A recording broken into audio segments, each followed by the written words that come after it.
तो चलिए खबरों की शुरुआत करते हैं। उत्तर प्रदेश विधानसभा में आज नया इतिहास रचा जा रहा है। नॉनस्टॉप 24 घंटे चर्चा हो रही है।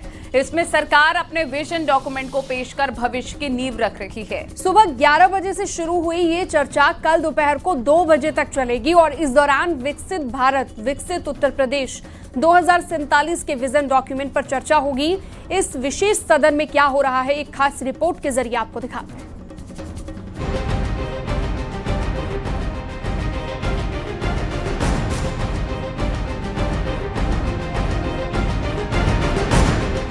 यूपी विधानसभा का ये मॉनसून सत्र कई मायनों में बेहद खास है। सबसे अहम बात यह है कि 24 घंटे का विशेष सत्र लगातार चल रहा है, जिसमें सरकार के विजन डॉक्यूमेंट पर चर्चा जारी है। विजन डॉक्यूमेंट पर चर्चा से पहले विधानसभा में हंगामा शुरू हो गया। सपा ने विजन डॉक्यूमेंट से पहले बीजेपी के संकल्प पत्र पर हिसाब मांगा। इस पर हंगामा शुरू हुआ।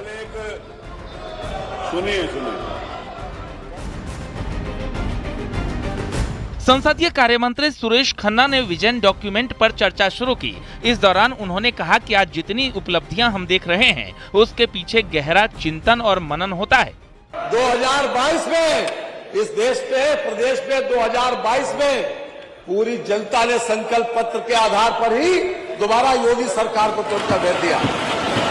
ये जनता ने इस प्रदेश की 25 करोड़ जनता ने उसके ऊपर मोहर लगाई। विधानसभा में चर्चा की शुरुआत संसदीय कार्य मंत्री सुरेश खन्ना ने की, जबकि विधान परिषद में डिप्टी सीएम केशव प्रसाद मौर्य ये जिम्मेदारी निभा रहे हैं। विकसित उत्तर प्रदेश 2047 के विजन डॉक्यूमेंट पर चर्चा हो रही है। सीएम योगी आदित्यनाथ ने सभी मंत्रियों को निर्देश दिए हैं कि वो अपने विभागों की पिछले 8 साल की उपलब्धियों का रिकॉर्ड जनता के सामने रखें। यूपी को 2047 तक विकसित बनाने का लक्ष्य है। हर मंत्री अपने विभाग का विजन पेश करेगा। भविष्य के लक्ष्यों और योजनाओं पर मंत्री चर्चा करेंगे। नीति आयोग की मदद से ये विजन डॉक्यूमेंट तैयार होगा। 15 अगस्त के बाद प्रदेश में वर्कशॉप होंगी। महिलाओं, युवाओं, किसानों, वंचितों के विकास पर फोकस होगा।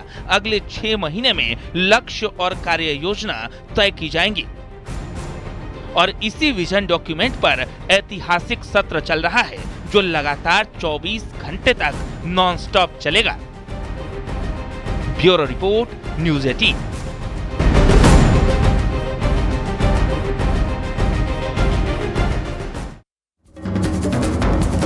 विपक्ष के हर सवाल का सरकार के मंत्री जवाब दे रहे हैं। साथ ही पिछली सरकारों के किए गए कारनामों को भी गिनवा रहे हैं। केशव प्रसाद मौर्य, ब्रजेश पाठक और सुरेश खन्ना विपक्ष के सवाल चुन चुन कर जवाब देते नजर आए। इस दौरान सदन में पक्ष और विपक्ष के बीच तीखा वार पलटवार देखने को मिला। सरकार के मंत्रियों ने जहां 8 साल के विकास का ब्यौरा रखा और कहा 2017 से पहले अपराधियों को सरकार का संरक्षण मिलता रहा है।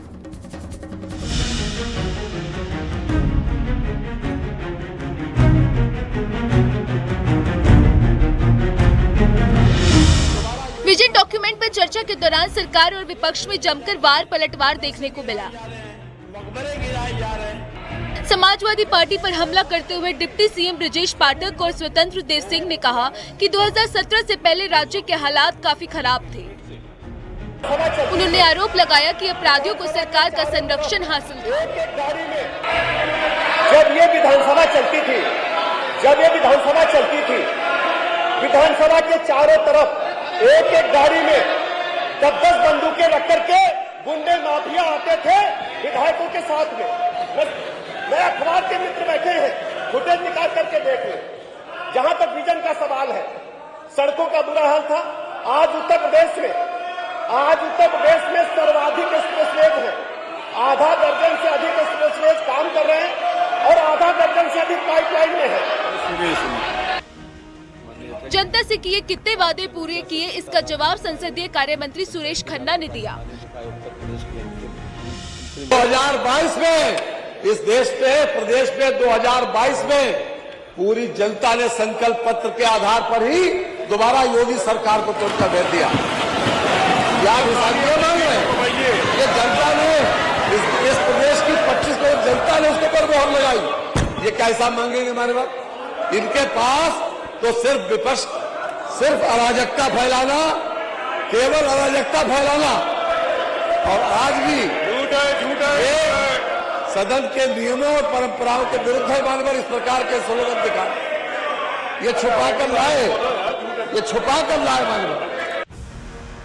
डिप्टी सीएम केशव प्रसाद मौर्य ने कहा कि जिन लोगों ने विकसित भारत और विकसित उत्तर प्रदेश का सपना नहीं देखा, जिनको कुछ का साथ कुछ का विकास पसंद होगा वो विरोध करेंगे, जिनको सबका साथ और सबका विकास पसंद होगा वे सत्र का हिस्सा बनेंगे।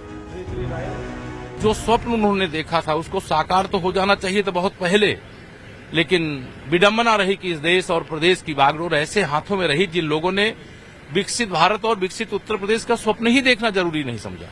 और आज देश के प्रधानमंत्री माननीय श्री नरेंद्र मोदी जी ने जब विकसित भारत का स्वप्न देखा कि जब आजादी के 100 साल पूरे होंगे, जब हम 15 अगस्त 2047 को तिरंगा फहराने के लिए, हर घर में तिरंगा फहराने के लिए, तिरंगा यात्रा निकालने के लिए, लाल किले पर तिरंगा फहराने के लिए एकत्र होंगे, तब विकसित भारत है और विकसित भारत के लिए किसने क्या किया ये इतिहास के पन्नों में दर्ज होने जा रहा है।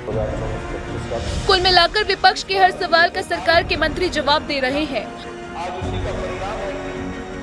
और सदन में विकसित यूपी के संकल्प को विजन डॉक्यूमेंट के रूप में पेश कर रहे हैं। Bureau report, news 18।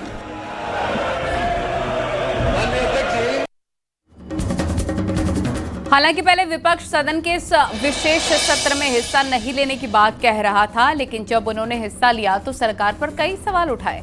सरकार के विजन डॉक्यूमेंट के जवाब में समाजवादी पार्टी ने रीजन डॉक्यूमेंट जारी किया। इसमें सरकार से 47 सवाल पूछे। समाजवादी पार्टी ने कहा कि सरकार को विजन नहीं रीजन डॉक्यूमेंट निकाल कर बताना चाहिए कि उन्होंने किस वजह से अपना एक भी वादा पूरा नहीं किया।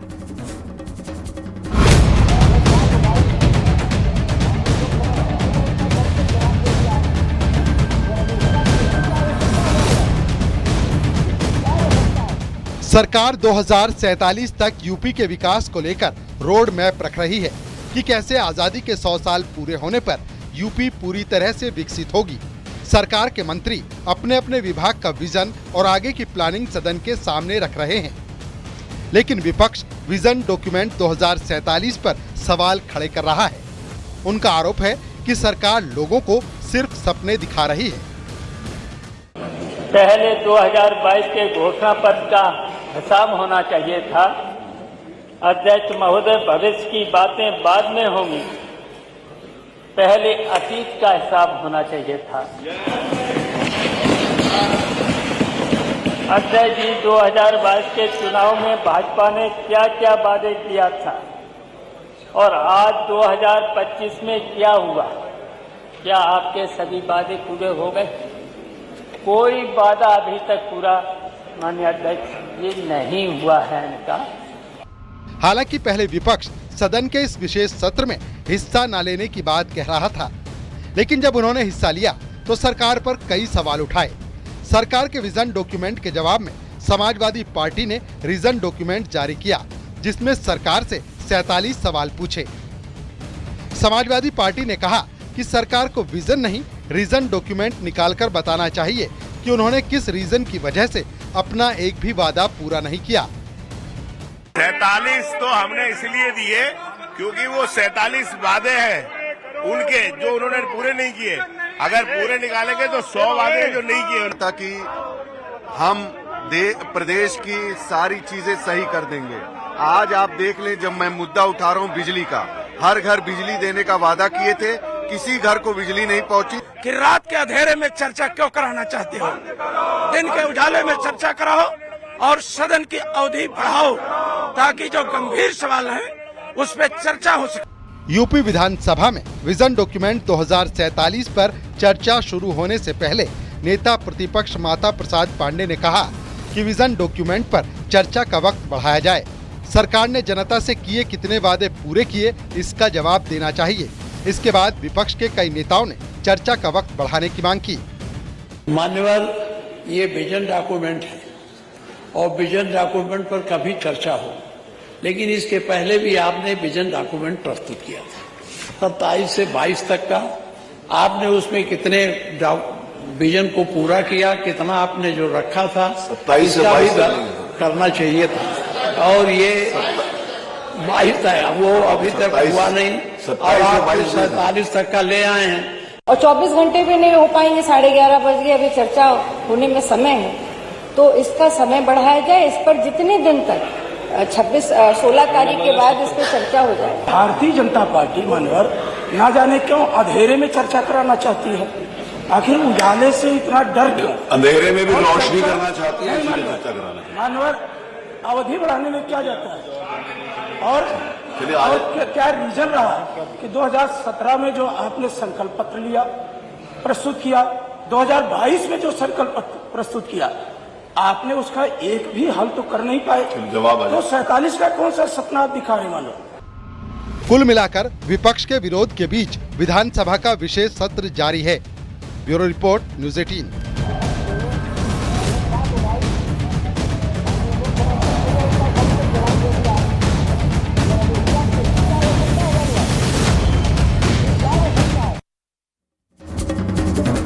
वाराणसी में एक ही पिता के नाम पर 50 लोगों के वोटर कार्ड होने का दावा यूपी कांग्रेस ने किया है और उन 50 लोगों का वोटर लिस्ट लगाकर चुनाव आयोग पर सवाल उठाए। लेकिन कांग्रेस के इस दावे से काशी के संत काफी नाराज हैं। उन्होंने कहा है कि कांग्रेस संतों को बदनाम कर रखी है, इन्हें संत परंपरा का ज्ञान नहीं है। पूरा मामला इस रिपोर्ट में आपको दिखाते हैं।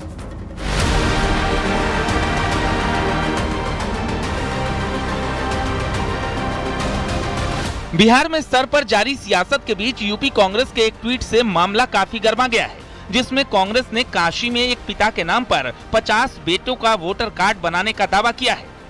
कांग्रेस ने दावा किया है कि राजकमल दास के नाम पर 50 बेटों का रिकॉर्ड मतदाता सूची में है। ये चुनाव आयोग की गड़बड़ी नहीं तो और क्या है? आप देखिए, सारी बातें सामने आ रही हैं। एक मतलब जिस तरीके के 72 साल के बच्चे हैं, उसमें एक एक परिवार में इस तरह के लोग हैं, तो उसकी पूरी जांच होनी चाहिए। अभी के घर में 50-50 लोग निकल रहे हैं, 60-60 लोग निकल रहे हैं, उनके 49 बच्चे निकल रहे हैं। क्या है ये भी तो सब जांच होने दीजिए, सारी चीजें सामने आ रही है। कांग्रेस के इस आरोप के बाद काशी के संत बेहद नाराज हो गए। उन्होंने कांग्रेस पर संतों को बदनाम करने का आरोप लगाया है। संतों का कहना है कि जो नाम कांग्रेस लेकर सामने आई है वो इन 50 लोगों के गुरु हैं और गुरु शिष्य परंपरा के कारण गुरु को ही पिता का दर्जा दिया जाता है। इस वजह से अभिभावक के रूप में वोटर लिस्ट में उनका नाम है। कांग्रेस राजनीति नहीं कर रही है। कांग्रेस जो है या तो अति धूर्त है, नहीं तो अति मूर्ख है, या तो उनको इस परंपरा की जानकारी नहीं है। अगर जिसको इस परंपरा की, भारत की इस विशाल परंपरा की जानकारी नहीं है, भारत में अभी कम से कम 20 लाख साधु हैं जिनके माता पिता के नाम के जगह गुरु का नाम है, और उन साधुओं से कम 50 करोड़ लोग हैं जो जुड़े हुए हैं। इन सारे लोगों की भावनाओं का ये अपमान कर रहा है, और इस कारण से यह ऐसा या तो धूर्त है नहीं तो मूर्ख है। गुरु जी की ही जगह हैं, ऐसी परंपरा रही हमारे मठ मंदिरों की कि जो विरक्त महात्मा होते हैं वो गुरुजी का ही नाम लिखते हैं, और जो ग्रस्त होते हैं वो गुरुजी का नाम नहीं लिखते हैं। तो लिस्ट में जो है महाराज जी के शिष्य हैं वो अन्यत्र शिष्य हैं, बहुत शिष्य बनते हैं महाराज श्री के शिष्य। तो वो कहते हैं कि एक डेट में, एक जन्म में, तो महाराज श्री के 4-5 शिष्य अगर एक दिन दीक्षा लेते हैं तो वो उसी दिन दर्ज हो जाता है। तो वो उसमें गलत भ्रांतियों के अनुसार लोग कह देते हैं कि एक तरह जन्म हुआ इनका, एक दिन दीक्षा ली है, कैसे पिता पुत्र हो गए हैं। तो ये गलत भ्रांतियाँ फैला रहे हैं लोग। दरअसल कांग्रेस ने जिन 50 लोगों का लिस्ट जारी किया है वो वाराणसी के राम जानकी मठ के शिष्य हैं, जिनके पीठाधीश्वर राम कमल दास हैं। सभी शिष्यों ने अभिभावक का नाम गुरु शिष्य परंपरा के तहत राम कमल दास का नाम दिया है। अब कांग्रेस के इस कदम से संतों में खासा नाराजगी है। वाराणसी से रवि पांडे, न्यूज़ 18। फतेहपुर मकबरा विवाद को लेकर एक ओर जहां कांग्रेस और सपा के नेता सरकार पर निशाना साध रखे हैं, वहीं दूसरी ओर सरकार के मंत्री ठाकुर रघुराज प्रताप सिंह ने कहा कि वो मकबरा नहीं शिवलिंग है। फतेहपुर के बाद ऐसा ही एक मामला फिरोजाबाद में भी सामने आया, जहां पर आरोप यह है कि एक मजार को तोड़कर वहां पर हनुमान जी की मूर्ति रख दी गई। हालांकि पुलिस ने मूर्ति हटाकर शांति कायम कर दी है, लेकिन मामले पर सियासी फसाद जारी है।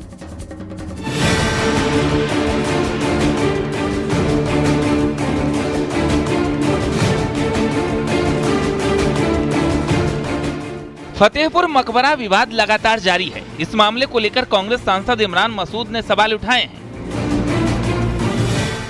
उन्होंने आरोप लगाया कि पुलिस ने आंखों पर पट्टी बांध रखी है। संभल में सीधे गोली चला दी गई, फतेहपुर में पुलिस ने लाठी तक नहीं चलाई। देखिए, फतेहपुर के अंदर जिस तरीके से अराजकता का नंगा नाच हुआ, और जिस तरह से पुलिस ने आंख पर पट्टी बांध करके सारी चीजों को दरकिनार करके नजरअंदाज किया, वो पूरा देश देख रहा है। अधिकारियों ने वर्दी पहनी है संविधान का शपथ लेकर के, कानून का पालन कराने को लेकर के, कि पुलिस लाठी चलाती कुछ तो करती हुई दिखाई देती। इस जगह मुसलमान होते तो आप सीधे छाती पे गोली मारते हो। फतेहपुर मकबरा विवाद को लेकर सपा सांसद वीरेंद्र सिंह ने सरकार पर निशाना साधा है। उन्होंने कहा कि सपा कार्यकर्ता को भावुकता में इस मुद्दे में फंसाया गया। कि धार्मिक मुद्दों को एक माप के रूप में उठाने का प्रयास करेगा तो उसमें कभी न कभी कोई न कोई कार्यकर्ता भावुकता की बस फंस जाता है। जहां तक समाजवादी पार्टी का सवाल है, दृढ़ता के साथ वो धर्मनिरपेक्षता को पकड़े हुए है और सभी धर्मों को समान रूप से सम्मान करती है। फतेहपुर मकबरे की घटना पर यूपी सरकार के मंत्री ठाकुर रघुराज प्रताप सिंह ने कहा कि वो मकबरा नहीं, शिवलिंग है। उन्होंने कहा कि वो मकबरे का विरोध करने वाले हिंदुओं के साथ हैं। हम आके एक मुस्लिम भी कह रहे थे कि हाँ, ये वास्तव में शिव मंदिर था, तो इसमें क्या बुराई है। और मंदिर तो ऐसे ही है क्योंकि हमारे में से ही मुस्लिम बने हैं। जब औरंगजेब के टाइम में या अकबर के टाइम में जो बने थे, उन्होंने ये कृत्य किया है। क्योंकि जब आदमी धर्म बदल देता है तो फिर वो अपने धर्म के पक्ष की बात करता है, तो इसलिए उन्होंने जो हिंदू लोगों ने कब्जा लिया, इसमें कोई बुराई नहीं, मैं उनके साथ हूँ। फतेहपुर के बाद अब फिरोजाबाद में बवाल शुरू हो गया है, जहां मलखानपुर रोड स्थित पीर बाबा की सैकड़ों साल पुरानी मजार को तोड़कर हनुमान जी की मूर्ति रख दी गई, जहां से अब पुलिस ने प्रतिमा हटाकर शांति व्यवस्था कायम कर दी है। ये मलखानपुर गांव में सड़क पर एक मजार बनी हुई थी जो काफी पुरानी थी। उसको कुछ अराजक तत्वों के द्वारा रात में क्षतिग्रस्त कर दिया गया था। पुलिस और प्रशासन की टीम के द्वारा वहां पर पहुंच करके स्थानीय लोगों के सहयोग से उसको फिर से जो है बनवा दिया गया है और अराजक तत्वों की पहचान के लिए 2 टीमों का गठन किया गया है। मौके पर शांति है। फिरोजाबाद में पुलिस ने जांच के लिए 2 टीमों का गठन किया है और पूरे मामले की जांच पड़ताल की जा रही है। लेकिन फतेहपुर मामले पर सियासत अभी थमने का नाम नहीं ले रही। Bureau report, news 18।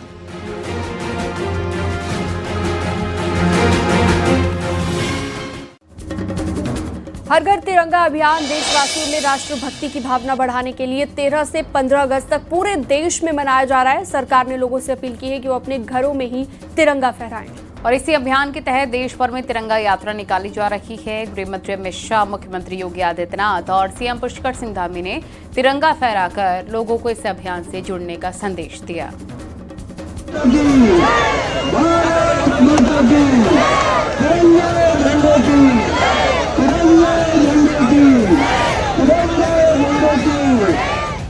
देश भर में हर घर तिरंगा अभियान को लेकर उत्साह देखने को मिल रहा है। हर घर तिरंगा अभियान के तहत केंद्रीय गृह मंत्री अमित शाह ने दिल्ली में अपने आवास पर तिरंगा फहराया और लोगों से इस अभियान में शामिल होने की अपील की।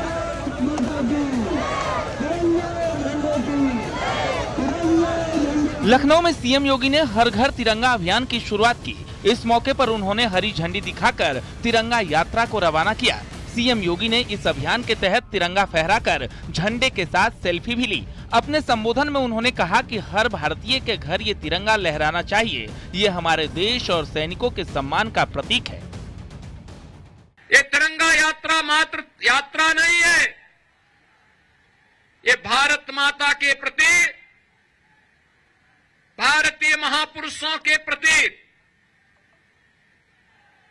अपने क्रांतिकारियों के प्रति, वीर सैनिकों के प्रति हमारी कृतज्ञता भी है। आजादी के पहले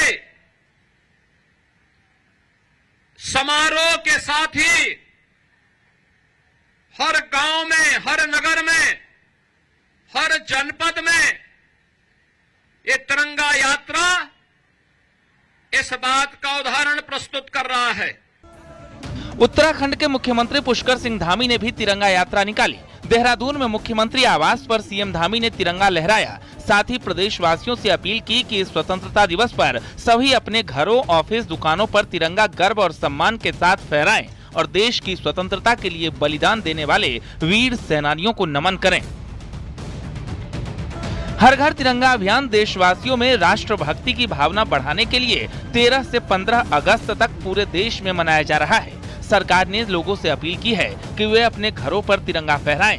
इसी अभियान के तहत देश भर में तिरंगा यात्रा निकाली जा रही है।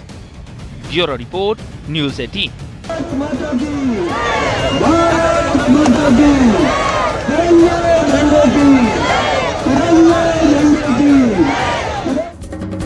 और यहाँ रुकेंगे छोटे से ब्रेक। खबरों का सिलसिला जारी रहेगा।